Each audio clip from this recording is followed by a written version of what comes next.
This is Milbor.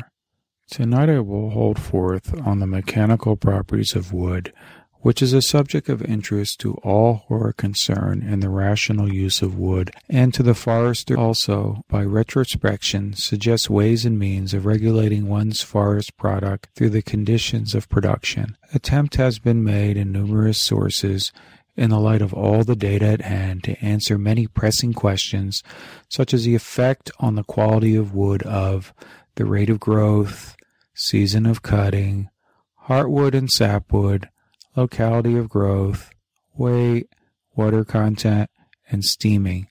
As the subject is quite vast, I will only describe several of the above-mentioned variables. However, please rest assured that I will explore these items for you in the most thoroughgoing detail possible. I will also describe methods of measuring timber properties, which are for the most part those followed by the Forest Service. In labs equipped with the necessary machinery, the instructions will serve to direct the measurements and should give an adequate indication of the methods employed in this most important line of research. However, it should be noted that no definite value can be assigned to the properties of any wood, and that tables giving average results of tests may not be directly applicable to any individual stick. With sufficient knowledge of the intrinsic factors affecting the results, it becomes possible to infer from the appearance of material its probable variation from the average. As yet, too little is known of the relation of structure and chemical composition to the mechanical and physical properties to permit more than general conclusions. A word or two about the general characteristics of wood would seem to be in order at this point. Wood is an organic product, a structure of infinite variation of detail and design. It is on this account that no two woods are alike. In reality, no two specimens from the same log are identical. There are certain properties that characterize each species, but they are subject to considerable variation. Oak, for example, is considered hard, heavy, and strong, but some pieces, even of the same species of oak, are much harder, heavier, and stronger than others.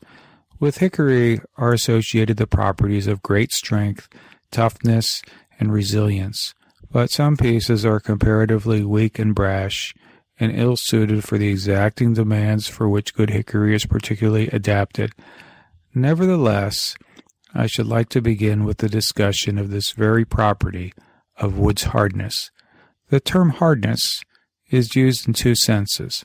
Firstly, with respect to the resistance to indentation, and secondarily with respect to the resistance to abrasion or scratching. In the latter sense, hardness combined with toughness is a measure of the wearing ability of wood and is an important consideration in the use of wood for floors, paving blocks, bearings, and rollers. While resistance to indentation is dependent mostly upon the density of the wood, the wearing qualities may be governed by other factors, such as toughness and the size, cohesion, and arrangement of the fibers. In use for floors, some woods tend to compact and wear smooth, while others become splintery and rough. This feature is affected to some extent by the manner in which the floor is sawed. Thus, edge-grained pine flooring is much better than flat sawn for uniformity of wear.